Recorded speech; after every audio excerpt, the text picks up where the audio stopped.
It's been a long time since I've posted a video, also a long time since I've actually shot content, so I might be a little rusty. Definitely let me know if there's a specific concept or a question that you need help with, because that's way more easier for me to do than figure out a concept and go from there. So in this video, we are going to be learning about common ion effect. This is from the chapter equilibrium. So up until now, we've talked about, acids and bases, how there are weak acids and weak bases. We spoke about so many concepts for equilibrium. I think I have the most number of videos for that. I could be wrong, but in that playlist, there's about 80 videos related to the chapter equilibrium. So in this video, we are going to be talking about common ion effect. So first of all, when you have an acid, let's say HA, when it gets ionized, you have the formation of what? H plus ion or a hydrogen. So a hydronium ion or a hydrogen and the anion. That's the part of the acid itself, right? So when you have an acid like this, now let's say, for example, we add an extra H plus. Okay, we are adding more H plus from outside. Okay, based on Leach-Aqueous principle, which says that the equilibrium tries to go in the direction where it makes up for the fact that you have a change that has happened.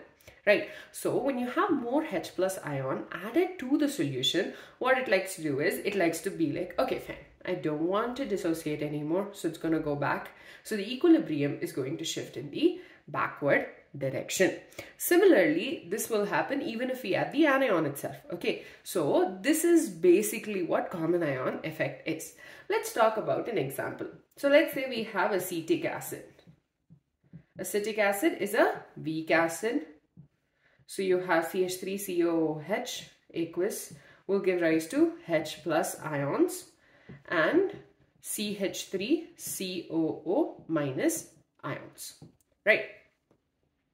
So when you have this, and let's say you've added some H plus ions from the outside, what will happen is it'll like the because of Leach-Aqueous principle, what the equilibrium will do is it'll try to go back in the backward direction and leads to the formation of more undissociated or unionized acetic acid. So essentially, the common ion effect is leading to the formation of our unionized or undissociated molecules, right? So this is basically what common ion effect is. It's a very fancy name, but it actually explains what this whole concept is, right? So the same thing you can observe if, let's say, we have more acetate ions. When we add more acetate ions, the same thing will be observed where you have more formation of the unionized CH3COOH. Essentially, what's happening is the equilibrium is going in the backward direction. So in your textbooks, they have talked about a specific example mathematically, which I wanted to explain in this video. Okay, so basically what they've given is, they've given us 0.05 molar. Oh, okay. If you notice, I am in a new place. Acetic acid. Okay, to this we are adding 0.05 molar acetate ions. Now we need to figure out what the pH is going to be. So initially, our initial concentration, oh, it's not visible. Oh well. So initial concentration for CH3COOH is going to be 0.05. Similarly, the acetate ion is going to be 0.05 because we are adding it. Okay, the concentration of H plus in the beginning is going to be 0. Okay, I went on a wild tangent when I was unable to understand why it was 0. 10 minutes later, I figured out, oh, okay, fine, it's the initial concentration. Now, the change in the equilibrium is going to be minus X for the acetic acid and plus X for the product, which is H plus and CH3CO minus. This is the change. What is going to be the change? So the concentration at equilibrium, will be equal to 0.05 minus X. This is going to be just X, and this is going to be 0.05 plus X. Okay, now Ka will be equal to concentration of H plus into concentration of CH3COO minus divided by concentration of CH3COOH. What are we going to do? Substitute. So when we substitute this, you will get 0.05 plus X into X whole divided by 0.05 minus X.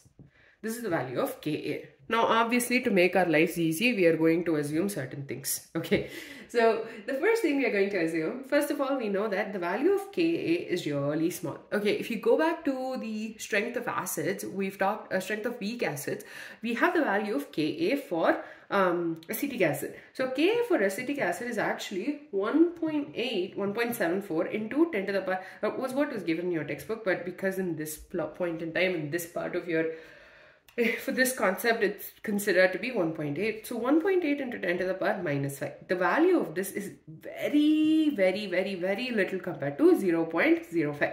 Okay. So because of that, what we are assuming now is that 0.05 plus X is approximately equal to 0.05. Okay. And 0.05 minus X is also approximately equal to 0.05. Okay, this is the assumption we're making. That's because we also know that the concentration of the hydrogen itself will be significantly small because our value of Ka is very small compared to the concentration of the initial acetic acid. So based on these assumptions, you're going to get Ka is equal to 0.05 plus X is 0.05. Again, we are assuming that into X divided by 0.05. So this gets cancelled. So you're getting Ka equals to X. X is the concentration of H plus, right? So X will be equal to 1.8 into 10 to the power minus 5, which is equal to the concentration of H plus ions. So concentration of H plus ions equals to 1.8 into 10 to the power minus 5.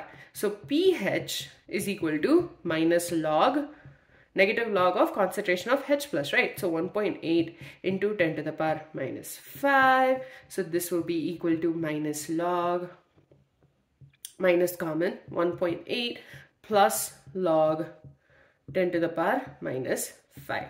So this will be equal to minus log 1.8 is 0.25 minus 5. So this gives us plus 4.74. So that's the pH of the solution when you add 0.05 molar acetic acid. One thing you need to remember, because of the common ion effect, there's obviously been a change, right? So you need to remember the fact that we are assuming that the value of 0.05 plus X and 0.05 minus X is, is approximately equal to 0.05 because the value of Ka is significantly less than 0.05, which is equal to 1.8 into 10 to the power minus 5. Now, I know all of that was a lot of math, but basically a common ion effect leads to the movement of the equilibrium to the undissociated side because of the addition of the common ion. Now you would think, what's the point of learning all of this? It was in your textbook. That's fair. If that's a valid, that's a very valid answer. But there are actually some applications related to the common ion effect. And I did find a paper which I will link in the description below. But basically, because of the common ion effect, we're able to basically precipitate out different salts, and this in turn leads to the purification of salts. So we are able to purify some salts using the common ion effect. What we do in that case is you use a highly saturated solution and then you add a common ion, and then that will lead to the precipitation of the salt, because according to the Leach-Aqueous principle, it likes to move towards the undissociated form. Right. So another example is a qualitative salt analysis. Again, this is something if you do end up doing chemistry, for when you do a bachelor's in chemistry, you have a whole lab. I don't quite remember if you have it for grade 12, but basically the common ion effect is used for identification of different ions themselves, and that's quite fascinating. And the third one is you have the softening of hard water. We know hard water is really bad, right? It spoils our hair, it kills the appliances. But basically, the common ion effect will lead to the precipitation of the calcium and magnesium ions. Okay, so we're removing those calcium and magnesium ions, and that in turn will convert our hard water into soft water. I'm not going to go in detail with all the applications. They gave us about 6 to 7 applications, and I think it's a worthwhile thing to just go through for fun. And I will put the link in the description below. So with that, we're done with the common ion effect. In essence, it's super simple. It's just that it likes to move in the backward direction. That's one very important thing that you need to remember. With that, we're done with this concept, and in the next video, I have no idea what I'll be posting, but if you have a suggestion, definitely let me know.